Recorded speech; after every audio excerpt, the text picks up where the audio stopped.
Oh my God. That's a lot written on the board. And he hadn't even put in Article 3. Oh, wait, I'm talking about myself. Here are the things that are on the board for those of you that are a little confused about what's going on in the Constitution. Here we go. We're in Article 1 up here in terms of the powers of Congress. The powers of Congress, the things that Congress can do. Their biggest thing, they can create laws. They make laws. They lay and collect our taxes, which I hate. They can declare war. They can create an army and navy. They can punish pirates on the high seas. Yarg. Everyone better put that down on the quiz and the test. By the way, I'm going to be sipping my coffee in this one, okay? All right. They can coin money. They determine who goes on the money. They punish counterfeiters. They promote the arts and sciences and protect copyrights. They create federal courts. They suppress insurrections and rebellions. They make all laws that are necessary and proper to the time being. For example, the creation of the TSA after 9/11. They also regulate the international trade. So when we trade with Canada, that Congress does that. We've got powers that Congress does not have. Now, one of these doesn't mean anything anymore. Congress was not allowed to import or manage the slave trade after 1808. That's not really a relevant one. Well, it was at the time because they were slowly getting rid of slavery. Now, the two big ones, though, Congress cannot pass an ex post facto law. Ex post facto means retroactive. So Congress can't pass a law where something is made illegal and then they arrest you for when you did that and it was legal at the time. So if the drinking age is 21, or well, let's go with this. If the drinking age was 19 and you were drinking a beer when it was legal at 19, and then Congress passes it to be 21, you cannot get arrested for when you were drinking alcohol at 19 because it was legal at that point. So things change. So again, that's a retroactive law. Also, Congress cannot suspend habeas corpus. Habeas corpus means you must be brought to trial before a judge, and you have to be told why you're being arrested. You can't just be arrested and thrown in jail, not told what happened, and not being told how long you're going to be there, because then the Congress and the president would just start arresting people at will. So Congress can't do this. Abraham Lincoln's going to do it in the Civil War, but that's during a time of extremity. But the Congress can't have someone show up at my door and arrest me and throw me in jail. I got to be told what I did wrong this time. So those are the things that Congress can't do. We get to, oh my gosh, Congress, this little box here, I did this exact same thing in class, which is funny. Here's another big power of Congress in the big box. It looks like Nebraska. Actually looks exactly like Nebraska if you look at it. Interesting. The Congress has the ability, the legislative branch, the Congress has the ability to impeach the president. Impeach means to remove or fire. Now, how does that happen? Well, the House of Representatives has to declare that the president committed a crime. I'm taking another sip of coffee. So Congress has to say that the president committed a crime or that the Congress violated the Constitution, which is committing a crime, something of that matter. The House of Representatives then bring charges. They say we are going to vote to impeach the president because they did X, Y, Z. So the House of Representatives gets a majority, and then that officially impeaches the president, which then sends them to the Senate. Now, the House does not physically remove the president. The Senate then has to vote, and they physically remove the president if they feel the president has done something illegal. That has never happened. We have had 4 presidents be impeached, so it goes on the record that they have been voted to be impeached. And so we've had 4 presidents be impeached.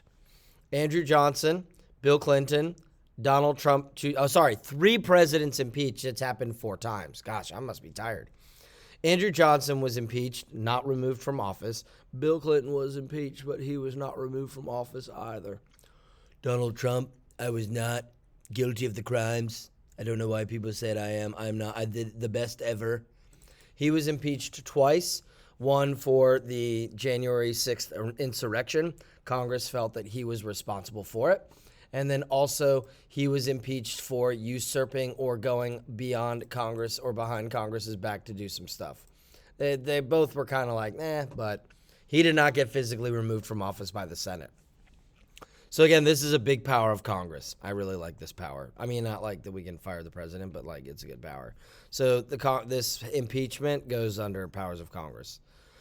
We just did powers denied to Congress. Let's go to the executive branch, which is the President of the United States. Look, that's me on a magnet. Look, that's George Washington. Oh, look, the fourth president, James Madison. He wrote this document, the Constitution.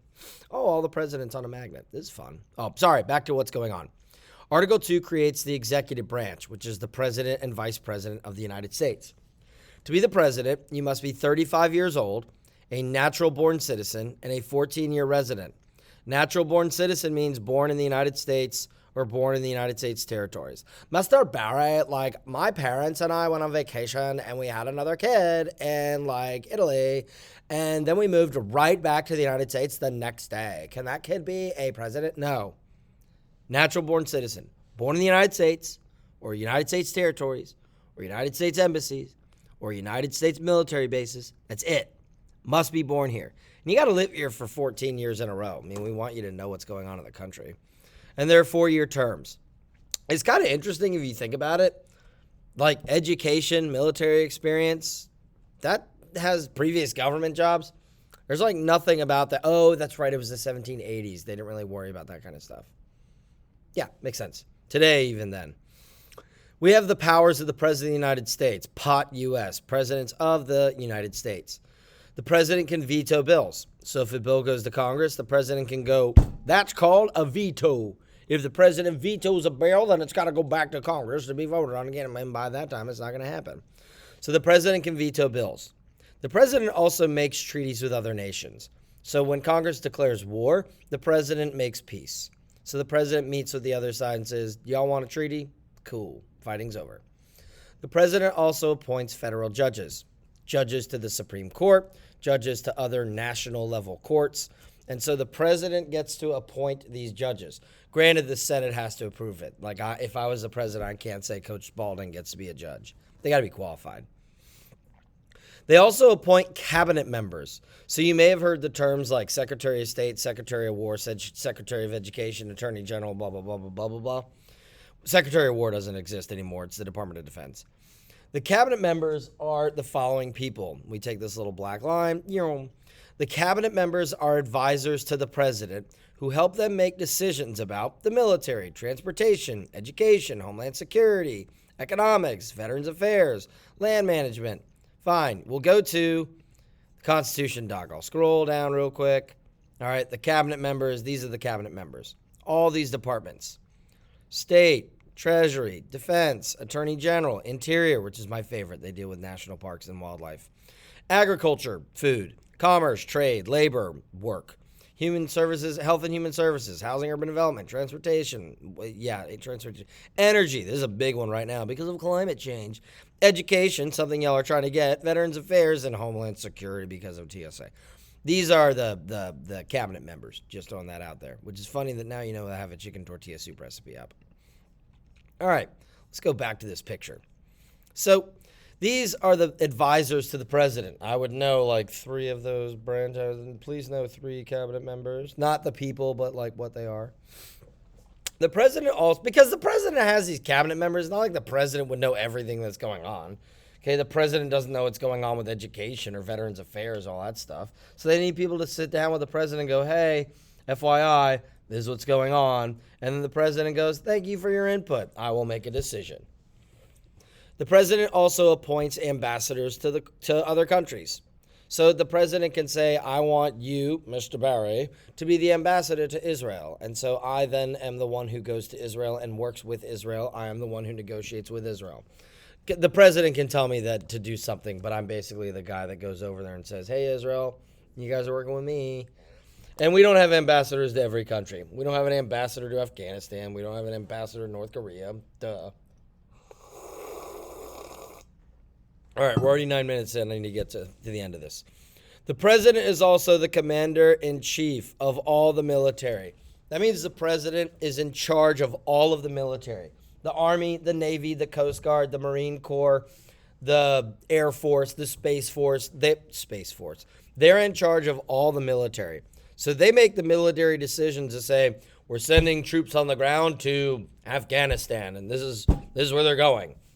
So the president orders the military to do stuff, which is interesting that the president is in charge of the largest army in the world, and yet the president doesn't even have to have military experience. So Joe Biden, he hasn't fought in any wars. So does he have any military experience? Let's see. Hey Siri, does Joe Biden have any military experience? President Biden was not in the military and did not serve in war. So presidents don't even have to have military experience, but they're in charge of the military. But you got to think about the 1700s. They also can grant pardons and reprieves. A pardon is amnesty from a crime, or immunity from a crime, really. So if you commit a crime, the president can then say, I am pardoning you of that crime, meaning you are not going to go to trial, you are not going to have that on your record, you're not going to go to jail. The president doesn't just pardon people for the fun of it, okay? The president doesn't just do that. But the president can tell someone that they are not going to go to court and they don't have to serve the penalty or the crime. They don't have to go to jail. It's a pretty big pardon. Again, you got to think about the 1700s. A reprieve means shortening someone's prison sentence. So someone could be in prison for 20 years or 5 years or 6 months or 3 days. And the president can say, I would like that person removed from prison, from jail. I am granting them a reprieve. A reprieve just shortens a prisoner's prison sentence. That's that. All right, we did the advisors. You guys should know like 3 or 4 of these powers. Actually, you should know a lot of this stuff. All right, who votes for the president of the United States? The people do, with an asterisk. Whoa, didn't mean to do that. The people vote for the president with an asterisk. There's a video on the Electoral College. We watched it in class. It's a really good video. You should know it. The Electoral College votes for the president and vice president. That cool little Electoral College athletic department t-shirt I got on the wall, there is no actual athletic department. It's not a real college. But if there was, I imagine they major in voting. So this is the summary of the video. Each state has a group of electors that are chosen by the political parties in the states. People that are loyal to the party, people that donate money, people that are active in politics. Those people are then the electors. So then on election day, when the United States people go out and vote, the citizens go out and vote, let's say, we'll use Georgia as an example. Georgia was barely over 50% for President Joe Biden. So then all of the votes for the Electoral College went to President Joe Biden. I should have the Electoral College thing up here. I don't, but you know what? No, I don't. So in the Electoral College, when we, the people, vote, I don't have it up here. No, I might have it all at the end. We're at 12 minutes and 45 seconds. This is a really long document. Nope, I don't. All right, going back to the picture. We'll look at the map. The Electoral College are not people in the House or the Senate. They are people chosen by the political party. So even I could be a member of the Electoral College if the Democrats or the Republicans, whichever party I may represent, thinks that I have been very loyal, I've done my job for the political party, and the state government chooses me. Now, it's a winner-take-all system.